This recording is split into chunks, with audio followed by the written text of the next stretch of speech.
Get ready for a steamy romance with a dark kiss of Rapture, the latest novel from best-selling author Sylvia.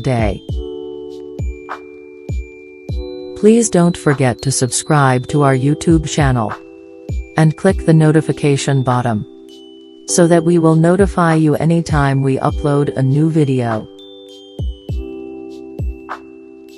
Raze's hungers, of all the fallen, are some of the blackest and most voracious.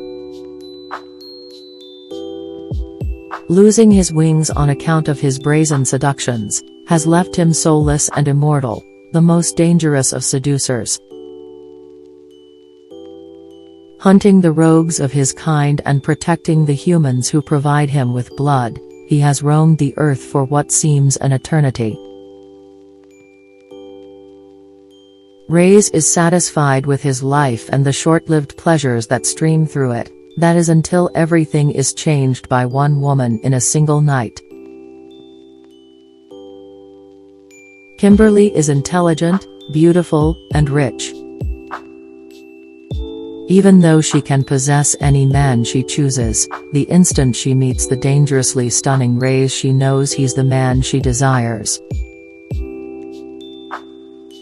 As one steamy night turns into something deeper and far more zestful than either expected, an antagonist from Raze's past spies a chance for retribution. Warped by contempt, she will steal from Raze what was stolen from her, the priceless gift of love. Excerpt. Raze hit the ground running in the Windy City. Within an hour of his plane landing, he'd swept through the building that had once housed Grimm's operation, presently a printing shop, and checked his way through a quarter of the list of Grimm's known haunts. Then, impatient, he took a chance and headed to Wrigley Field. Although the ballpark was dark and quiet for the night, Raze knew wrong when he came across it, and he damn well felt it as he drove by. Parking a few streets away, he slid out from behind the wheel and opened the back door of his rental to grab his blades. He strapped them on with the efficiency of long practice, daggers on each thigh and two katanas crisscrossing his back.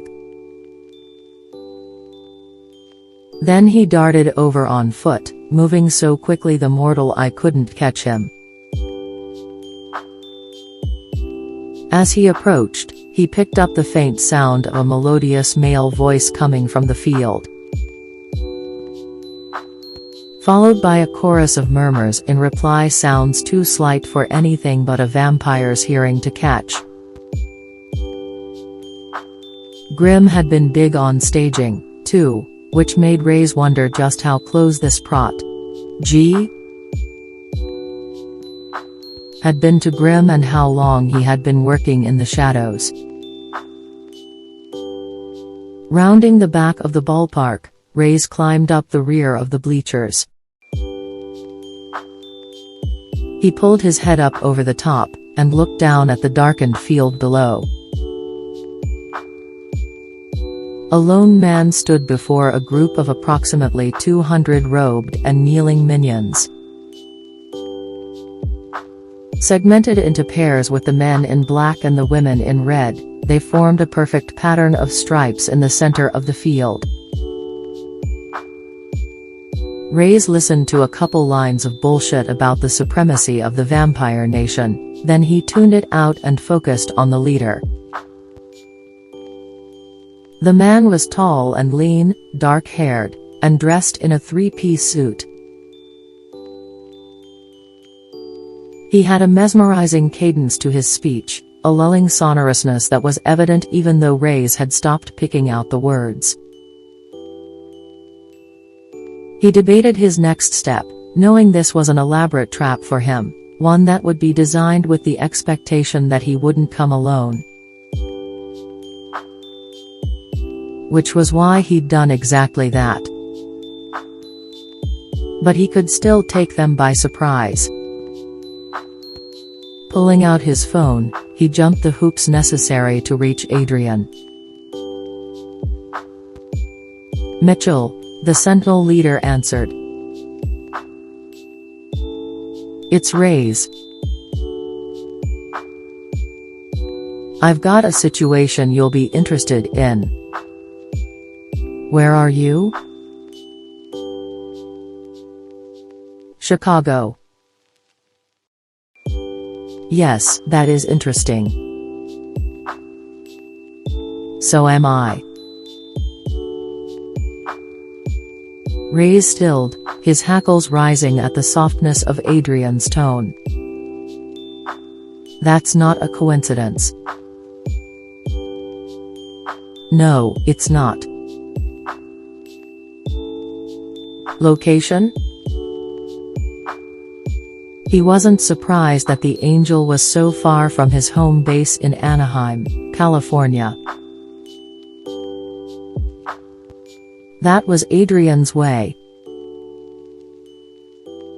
While Sire was cerebral in his leadership, using Raze and Salem to investigate and Vashti as his iron fist, Adrian was the opposite. The Sentinel leader left the administrative duties to others so he could remain a hands-on hunter in the field. A vampire hunter and jailer, those roles being the sole purpose of his existence. Raze gave his location, then pointed out, I wouldn't have called you if I just needed a hand or two. If you're going to send a couple lichens and call it a night, don't bother. Don't tell me how to respond to a request for a favor. The lack of inflection in the angel's voice was more disconcerting than an outright threat would have been. If you'd let us establish some cabals and covens in the major cities, I wouldn't need to call you at all. The Sentinels used their lichens to keep vampires contained in rural, lower population areas. They said the policy was to protect mortals, but the side effect was the hindering of the Fallen's ability to police their own minions. And every transgression was another mark against them, another smudge barring them from any possibility of redemption. How many more rogue minions would there be if vampires were allowed access to such a smorgasbord of food? The spread would become uncontainable.